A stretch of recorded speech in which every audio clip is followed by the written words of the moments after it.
So, I posted many times how much I love my braces, and I still love them. So, my adjustment date, this is my first adjustment. This Saturday will officially make a month since I had my braces. And it's been fun so far. So, my true confession Thursday is I pretend like I'm doing a documentary about the life of an adult with braces. I think that can make some traction. Like, I narrate things in my head and I do interviews in my head.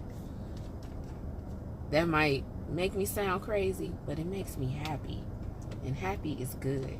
Like, I'm really enjoying this journey thus far because I feel privileged, because orthodontic work in general, just generally speaking, is not a cheap endeavor.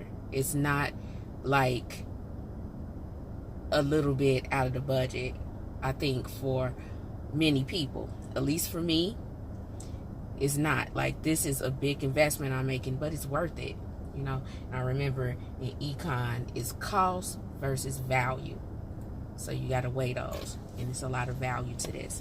Because I got the great news when I went for my first cleaning last week with my braces, my first cleaning.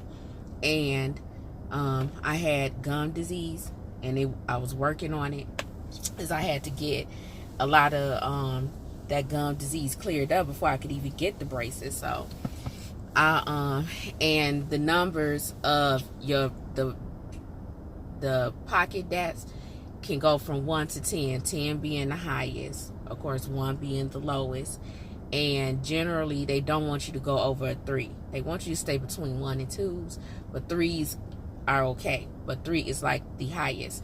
And I remember around this time last year when I went to the dentist for the first time in like 2 years, since I had to switch dentists, find another office, because there was a whole bunch of stuff with it, with my insurance, because I work for a public institution, a public, I should say, university in Illinois. So we're treated like state employees, but we're not all the way like quasi-state employees.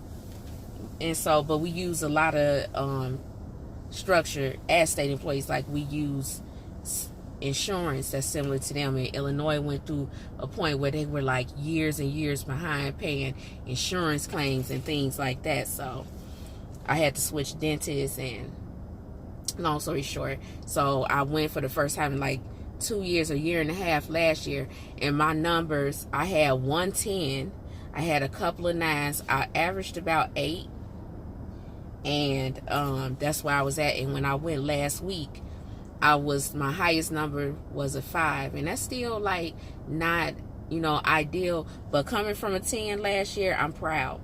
And but I was averaging about 3s. I had 1s and 2s, and the average was about 3 if you added it all up. So I'm really proud of myself, because I've really been working hard. So having these like documentaries in my head and like doing tutorials and stuff like that helps, because I'm just so excited, and it helps me feel like not feel like, I know I'm accomplishing my oral health goals, but it just helps. It's something quirky. I'm quirky. That's just the way I am. I don't really know what I can do about that, and I wouldn't change it. But so that's my true confession Thursday. Like, I pretend, and I realize that it's like a lot of sun, and I don't even have like the sunroof open. Like, it's not even open. I don't know. But as always, no matter where you at in your braces journey, or whatever journeys that you taking for self-improvement, I am proud of you. You should be proud of yourself, because you are making a step forward to make yourself better, and that's something to be proud of. And you should just really enjoy the journey while you're on your journey. So that's all for me. Have a great day.